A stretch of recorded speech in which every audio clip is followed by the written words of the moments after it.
Sehingga menurut saya Prabowo akan lebih meminta Gibran untuk tugas-tugas membuka dan meresmikan proyek begitu.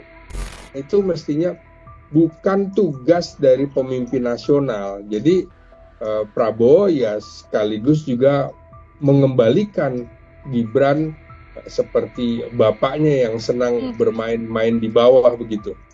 Ini adalah akomodasi awal dan belum Prabowo yang sesungguhnya menurut saya begitu.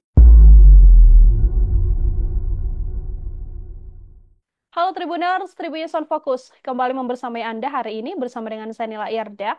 Setelah resmi dilantik menjadi Presiden dan Wakil Presiden, Prabowo Subianto dan juga Gibran Rakabuming Raka ini rasa-rasanya langsung gaspol untuk bekerja. Mulai dari Prabowo Subianto yang mengumumkan kabinet, kemudian melantik menteri dan sejumlah kepala badan selama 2 hari berturut-turut.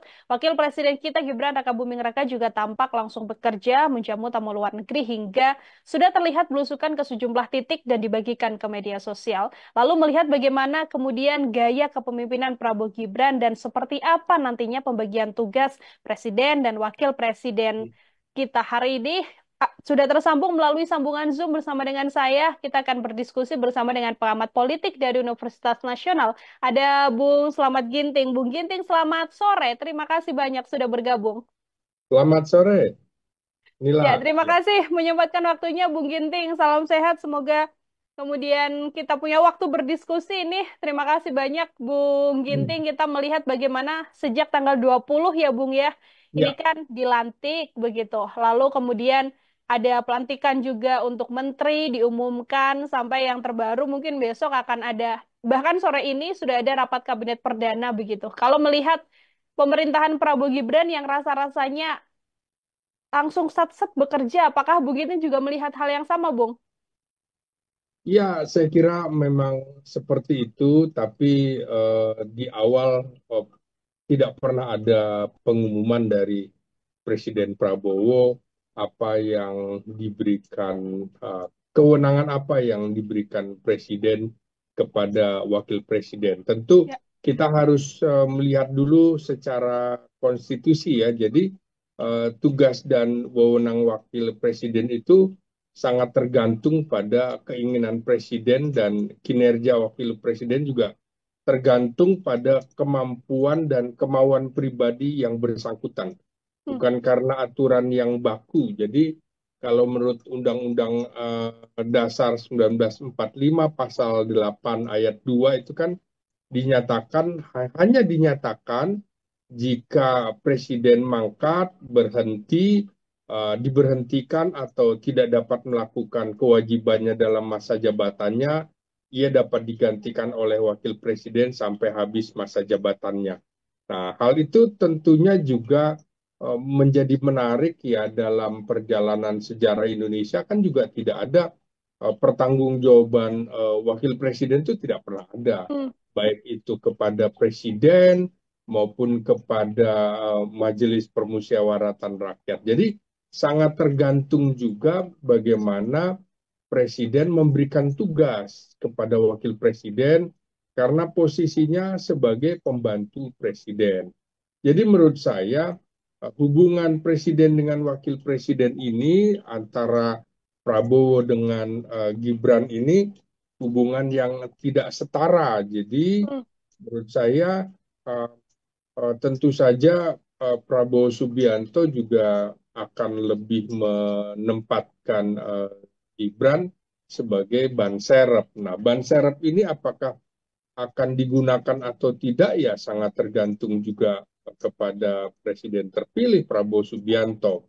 Nah, kalau melihat uh, bagaimana usia mereka yang berbeda, antara bedanya kan Prabowo 73 tahun, Gibran 37 tahun. 37, Jadi betul. sekitar 36 tahun ya. Ini kan seperti anak bahkan cucu begitu.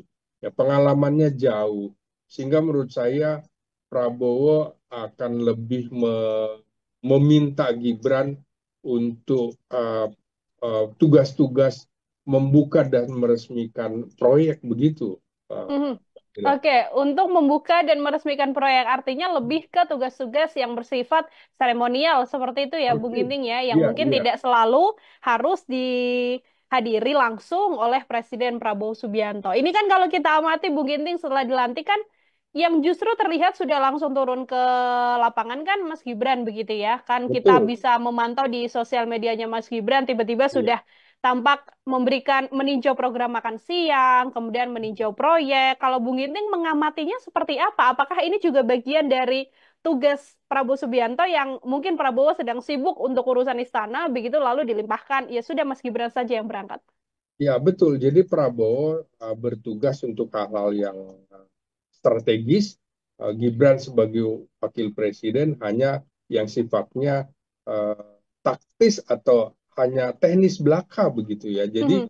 hal-hal yang terkait pemikiran segala macam, visi ke depan itu tentu tidak akan diserahkan kepada wakil presiden Gibran. Hanya misalnya menerima tamu, jamuan makan, Ya. seperti itu yang terjadi. Seperti juga tolong dicek bagaimana uji coba makan gratis bergizi, bagaimana proyek pembangunan asrama atlet atau pusat olahraga di Cibubur segala macam. Terus bagaimana kelanjutan dari eh, proyek LRT atau MRT ya. Jadi seperti penugasan yang kerap dilakukan, yang senang dilakukan oleh bapaknya Hmm. Jokowi yang memang lebih senang tugas-tugas yang bukan level strategis. Sebenarnya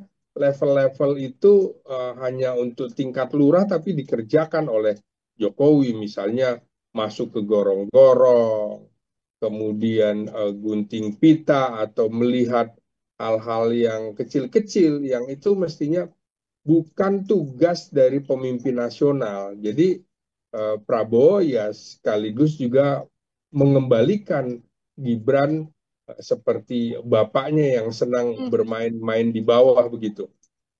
Ini kalau kita amati 2 hari ini, Bung Ginting kan Ya, tampaknya yang dilakukan Gibran ini persis sekali begitu ya dengan gaya Presiden Joko Widodo turun langsung mengecek lokasi, mengecek lapangan dan gayanya juga tampaknya mirip sekali. Apakah juga gaya belusukan ini ke depan selama 5 tahun mendatang kalau dari analisa Bung Ginting akan selalu digunakan oleh Gibran Raka Buming Raka?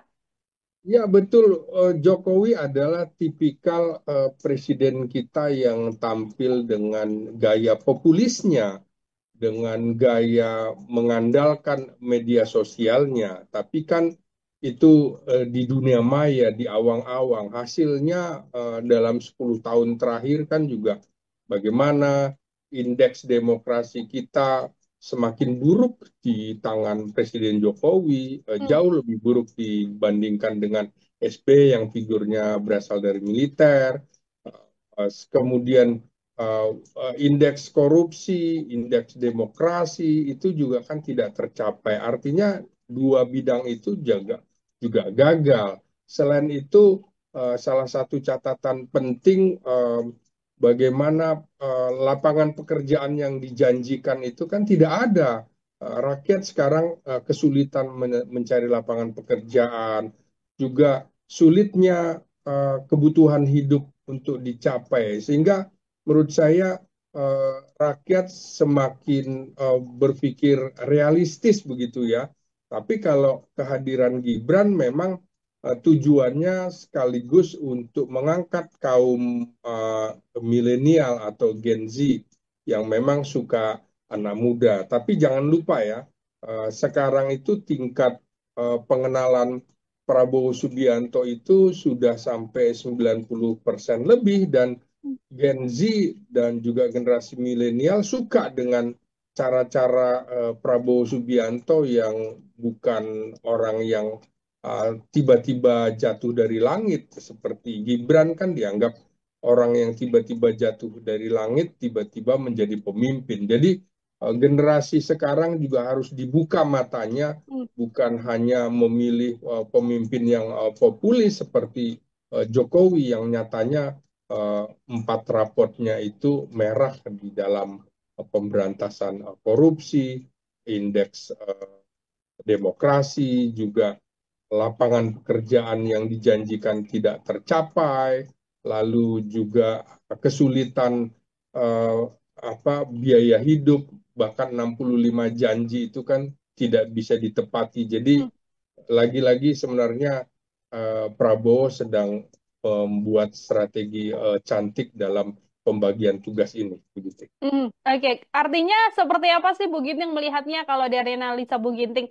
Nanti selain tadi seremonial begitu ya, yang akan diserahkan Prabowo Subianto kepada Mas Gibran, mungkin untuk urusan luar negeri atau diplomatik kan juga menjadi hal yang krusial juga Bu Ginting. Apakah ini juga bagian dari hal yang harus dibagi oleh Prabowo dan juga Mas Gibran? Bagaimana kemudian pembagian tugas masing-masing ini, Bung? Ya, kalau kita lihat bagaimana menerima tamu dari Korea Selatan, kemudian juga dari Republik Rakyat Cina kemarin, itu kan lebih pada protokol bagaimana menerima tamu negara karena Ya. Prabowo sedang menyusun kekuatan timnya gitu, teamwork. Dan itu juga menandakan bahwa ternyata Gibran tidak diikut sertakan dalam menyusun teamworknya Presiden Prabowo Subianto. Nah, kalau untuk masalah luar negeri, menurut saya berbeda dengan era Jokowi, di mana uh, Menteri Luar Negeri Retno Marsudi bekerja sangat keras.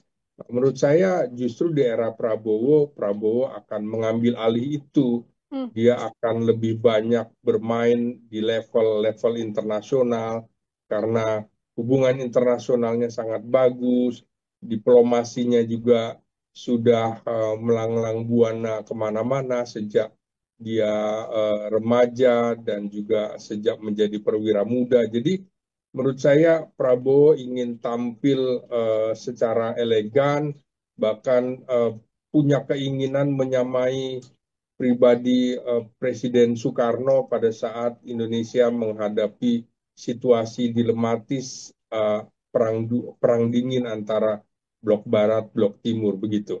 Oke, Jadi artinya Gibran tidak akan diberikan peran-peran diplomas, apalagi peran-peran diplomasi seperti itu tidak akan. Oke, justru urusan artinya bisa bisa saya sampaikan bahwa urusan di dalam negeri meninjau infrastruktur, meninjau proyek, seremonial nanti selama 5 tahun kalau dari analisa Bung Ginting akan lebih banyak diurus oleh Mas Gibran, tapi masalah diplomatik, strategi yang mungkin tidak harus diketahui oleh publik begitu ya Bung ya. Ini menjadi Ya, urusan yang akan dikerjakan oleh Prabowo Subianto sendiri. Bung Ginting kalau kita amati sejak kemudian pelantikan Pak Prabowo begitu ya. Lalu pengumuman sampai yang terbaru kan akan ada pendadaran dalam tanda kutip begitulah yang hmm, dilaksanakan di Gunung Tidar di Magelang. Ini kan masih militer banget begitu ya Bung ya. Apakah hmm. kemudian gaya kepemimpinan Prabowo ini juga masih akan sangat terasa kemiliterannya Bung? Ya, tentu latar belakang seseorang itu sangat mempengaruhi pola pikir, pola tindak juga. Hmm. Ini Prabowo melihat situasi saat ini itu mirip seperti menjelang Perang Dunia Pertama dan juga Perang Dunia Kedua.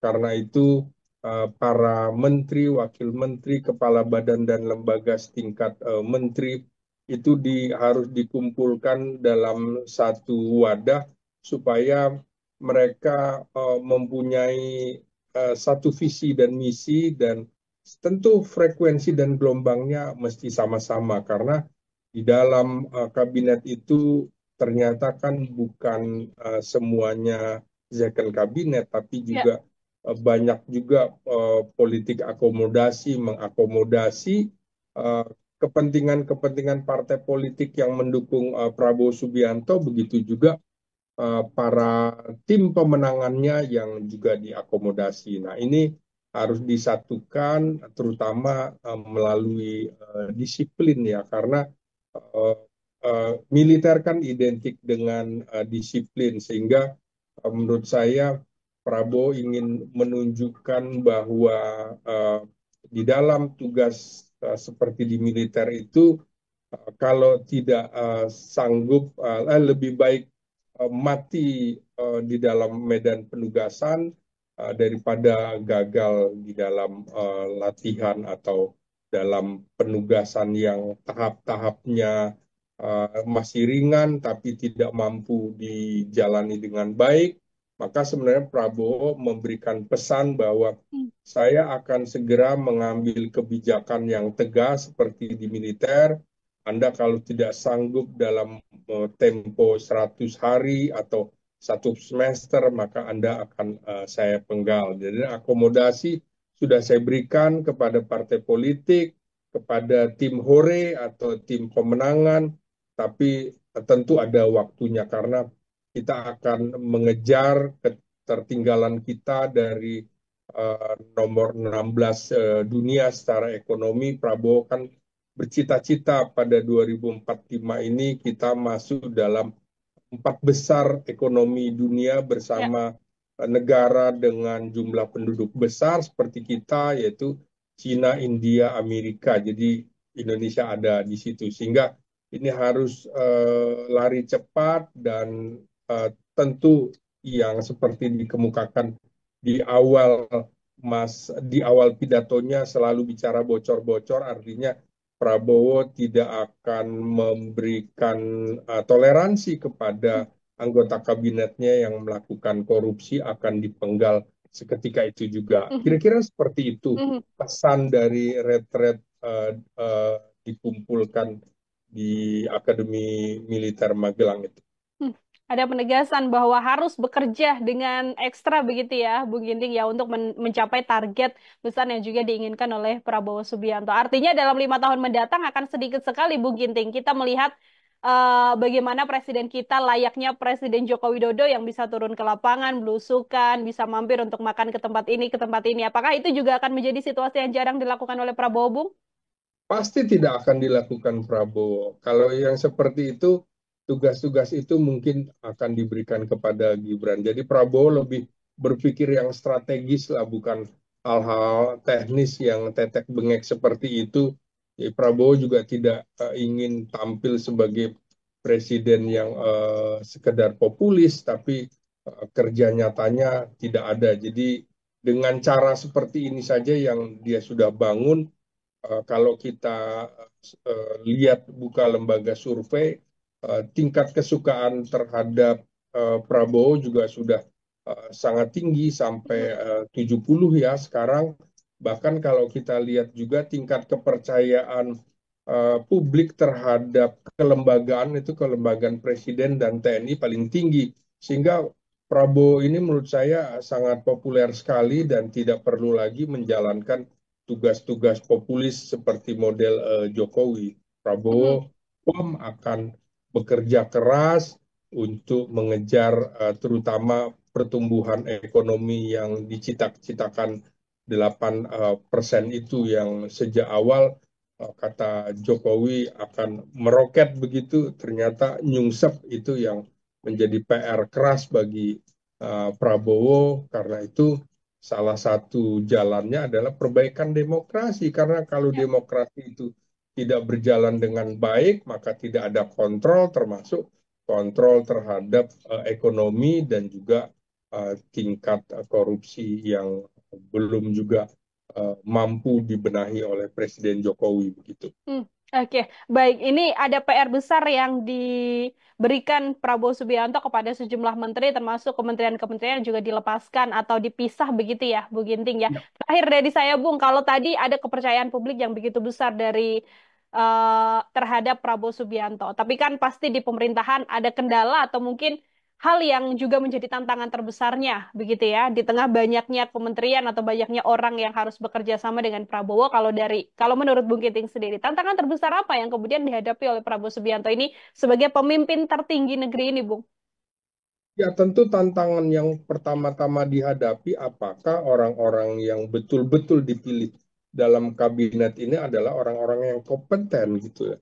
Apakah memang partai-partai politik yang mengajukan nama-nama orang itu betul-betul kompeten? Kita tahu dalam satu hari saja tiba-tiba ada seorang menteri membuat semacam edaran begitu surat kepada Menteri Desa ya, Yandri Ya. Susanto itu juga hanya untuk acara haul orang tuanya itu mengundang aparat dan segala macam melalui surat kementerian itu kan menurut saya juga sangat tidak kompeten begitu dan Hmm. memalukan seorang menteri seperti itu. Juga ada belum apa-apa seperti Menteri Pigai sudah minta dana segala macam sampai 20 triliun, dia tidak membuka lagi bagaimana APBN yang sudah diketok palu untuk 2025, sehingga di sini aja sudah terlihat bahwa beberapa menteri tidak kompeten dan tidak memahami tugas,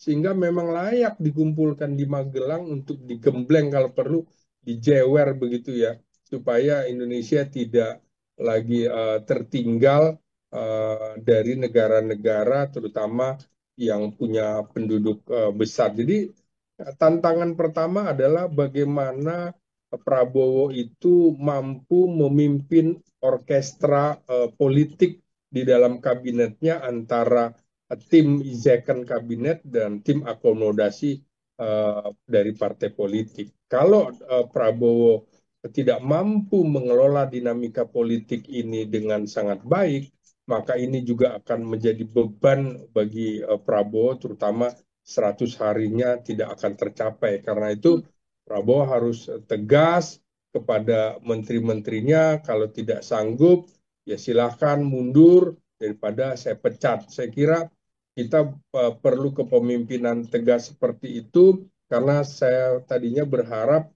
Prabowo itu mengadopsi gaya Presiden Soeharto yang kabinetnya sangat second betul-betul, orang-orang yang ahli, profesional di bidangnya sampai hal-hal teknis, dan hanya memberikan peluang sedikit saja akomodasi kepada pimpinan partai politik, sehingga di dalam pemerintahan Presiden Soeharto itu tidak pernah ada reshuffle kabinet kecuali menterinya meninggal dunia. Saya kira tahapan itu akan dilakukan oleh Prabowo Subianto. Jadi ini adalah akomodasi awal dan belum Prabowo yang sesungguhnya menurut saya begitu.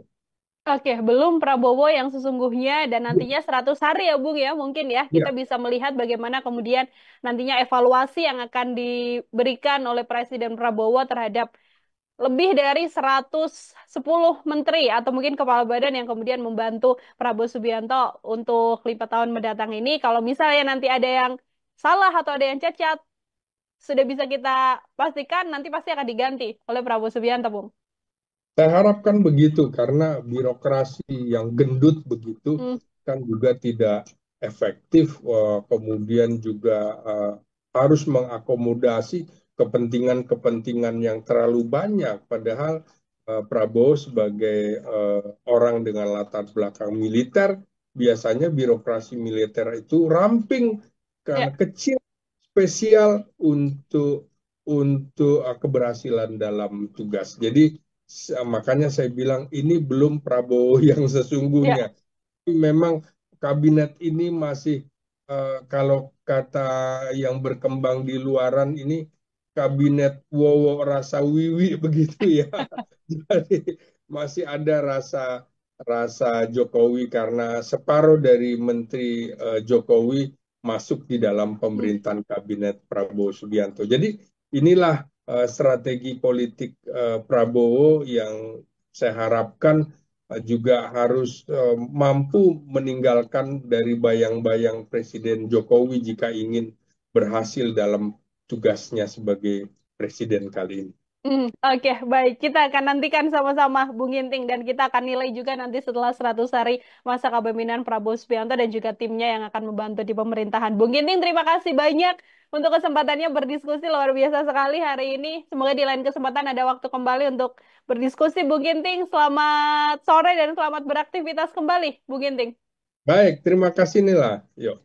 Ya, Tribuners, demikian obrolan saya bersama dengan pengamat politik Universitas Nasional, Bung Slamet Ginting. Nantikan obrolan saya hanya dalam Tribun Fokus dengan sejumlah narasumber dan tema-tema lain. Saya Nila Irda, pamit undur diri. Terima kasih banyak dan sampai jumpa.